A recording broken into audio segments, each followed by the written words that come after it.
ഇപ്പം ഞാനിപ്പോൾ ഹ്യൂമാനിറ്റീസ് പഠിച്ചു വന്നിട്ട് എനിക്ക് ബിസിനസ്സിലേക്ക് അല്ലെങ്കിൽ BBA പഠിക്കാൻ പറ്റുമോ എന്നുള്ളൊരു കൺഫ്യൂഷൻ ആയിരുന്നു ഞാൻ ആ കൗൺസിലിംഗ് ക്ലാസ് അറ്റൻഡ് ചെയ്തത്. എൻ്റെ പേര് മുഹമ്മദ് ജഹീർ എന്നാണ്. ഞാനിപ്പം ഇവിടെ കറൻ്റ്ലി ലെവൽ 7 ചെയ്തുകൊണ്ടിരിക്കുകയാണ്. ഞാനിവിടെ സ്കൂളിൽ ഫസ്റ്റ് വന്നത് ലെവൽ 4, 5 ചെയ്യാൻ വേണ്ടിയിട്ടാണ്. അവിടുന്ന് ഡയറക്റ്റ് പിന്നെ ഇവിടുത്തെ ലെവൽ 7ലേക്ക് കയറിയതാണ്.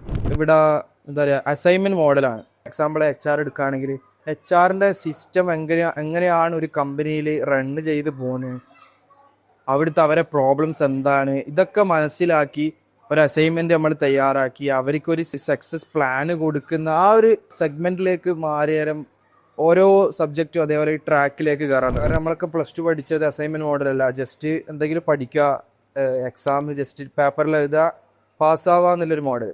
ഇവിടുന്ന് ഒരു കൗൺസിലിംഗ് ക്ലാസ് എനിക്ക് അറ്റൻഡ് ചെയ്യാൻ പറ്റി. ഇപ്പം ഞാനിപ്പോൾ ഹ്യൂമാനിറ്റീസ് പഠിച്ചു വന്നിട്ട് എനിക്ക് ബിസിനസ്സിലേക്ക് അല്ലെങ്കിൽ BBA പഠിക്കാൻ പറ്റുമോ എന്നുള്ളൊരു കൺഫ്യൂഷൻ ആയിരുന്നു ഞാൻ ആ കൗൺസിലിംഗ് ക്ലാസ് അറ്റൻഡ് ചെയ്തത്. +2 കഴിഞ്ഞ് അല്ലെങ്കിൽ ഡിഗ്രി കഴിഞ്ഞ് എങ്ങനെ ഡിസിഷൻ എടുക്കണം എന്നുള്ളത് ആ ഒരു കൗൺസിലിംഗ് ക്ലാസ്സിനായിരിക്കും കിട്ടത്.